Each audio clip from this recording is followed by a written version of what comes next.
It is a beautiful morning here in central Indiana, and I am going to take advantage of the somewhat cloudy day. I do have a lot of seedlings that I need to plant.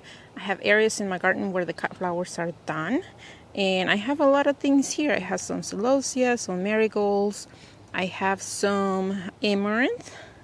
I'm gonna give him a try, and I have a bunch of zinnias, but I also wanna direct some more zinnias. I think that is just going to be good. I do have a couple of things that I want to show you in the raised garden area, and let me show you.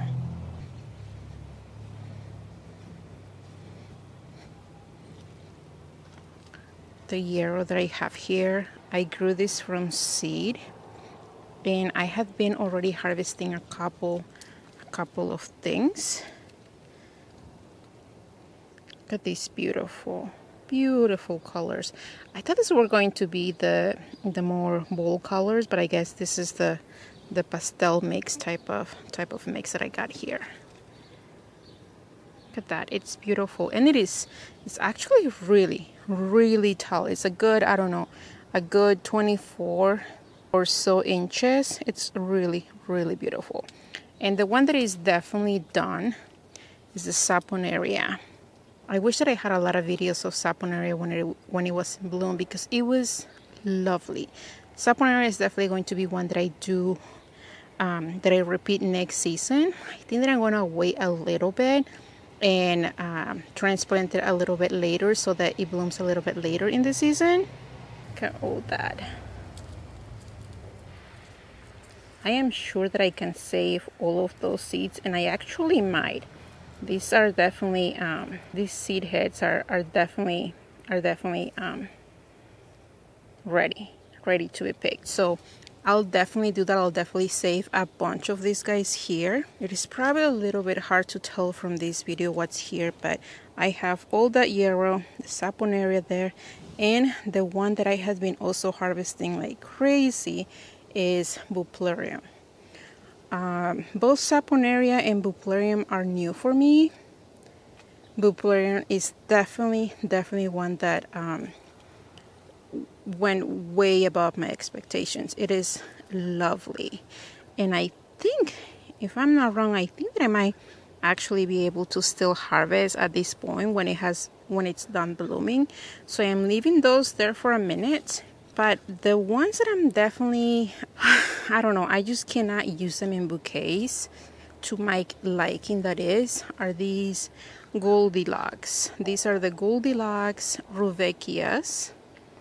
And don't get me wrong, they are lovely, but they are very bold and they are very bright, kinda in a rude way. And I don't know, they're growing amazing. I had no problems starting them from seed, and as you can tell, the plants are nice and healthy. But the one that I really like, and I think that is going to be a repeat for next year, are these Maya ones. I started this from seed, and this variety Maya didn't get as tall as Goldilocks, but I do like it better. It's not as intrusive as Goldilocks, in my opinion. This is just my opinion. And right next to them, I have a beautiful thing of Amidara. They're gorgeous, just absolutely gorgeous. It's just a beautiful sea of purple and white blooms.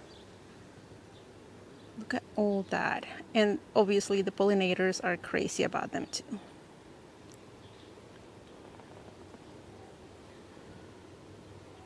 So Amidara is definitely tall, and I am so glad that I got that one layer of Hortonova netting so that I can support the blooms, because they're lovely and they're tall.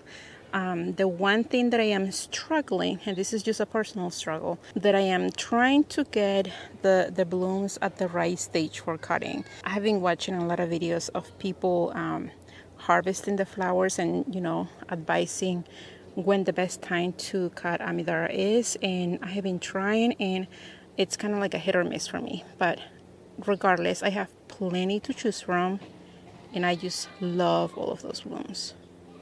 Before it gets too crazy bright out here, let me show you my gorgeous lisianthus. Going to try to look up the name of the variety here, but look at that. It is they just started to open. I feel like the blooms or the buds had been on there for a while, and then just kind of overnight they decided to open up. I have a lot of them. I just set up the roadside stand this morning. I'll try to open it in the next couple of days, and I have a feeling that these guys are going to make it. But what I have to do, see this guy right here?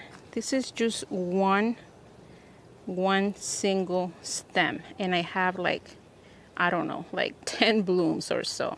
I think what I'm supposed to do is I'm supposed to cut these guys so that the rest of the blooms can kind of start opening up. They're gorgeous. I don't know if lisianthus is going to be a repeat for me. One, they are expensive, and two, they take such a long time to get going. They definitely require more time for me to harvest them.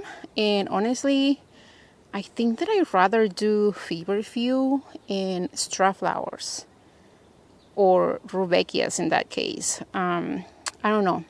Obviously, they're completely different flowers. It's just a matter of, what I want to do next year. I'm glad that I got to grow lisianthus this year. I'm glad that I got the blooms. I just don't know if they're worth it. Let me show you a couple more things here.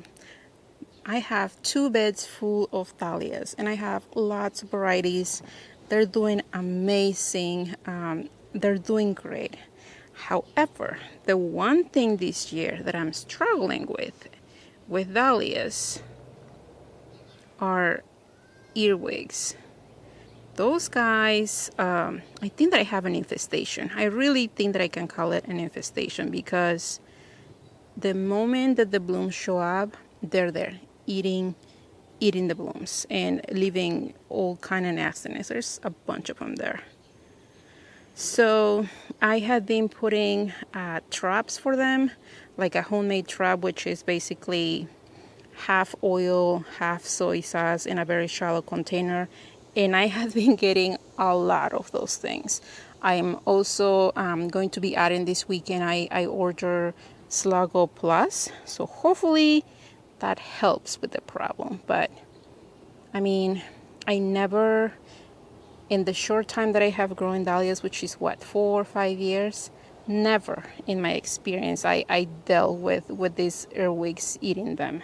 Maybe a couple here and there, but not every bloom. And like I said, I think that I have an infestation. So just one more thing to add to the struggles this year.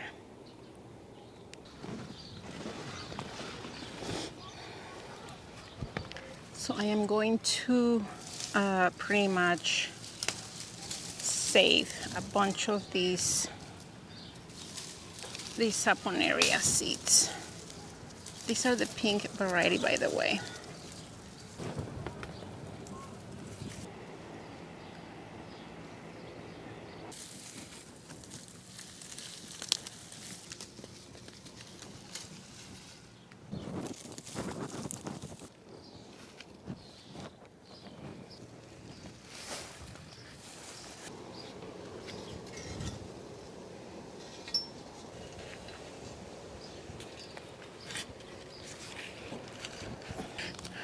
Oh my goodness, these coral fountain seedlings are so leggy, but that's okay because I'm going to bury them deep. I have tried growing coral fountain amaranth for a while now, or a couple of times in the past, and I have not had any success. I don't know what the deal is there, but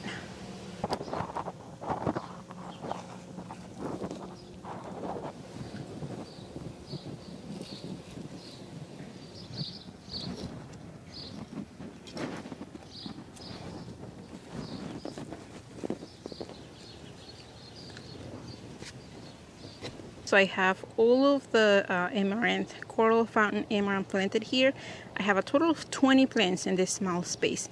And yes, they are planted very, very closely. I think they're going to be fine. But what I am going to do, which I didn't do to this bed at all, is I'm going to add a layer of mulch, at least to this spot right here where the amaranth is. The yarrow definitely does not need it. It's nice and thick, and that's why I did not add any mulch. And the area where the amidara and the rudbeckia are, it's also super, super thick. So this area right here is going to be very bare. So I am going to water, and I am going to add mulch, and then hopefully here in a few weeks these guys start growing really, really fast. Okay, so much better. This is the pine needle straw that I use for my raised beds here. This is where I have the dahlias, and it's lovely. I think that the seedlings are going to be just a lot happier here than just having bare soil.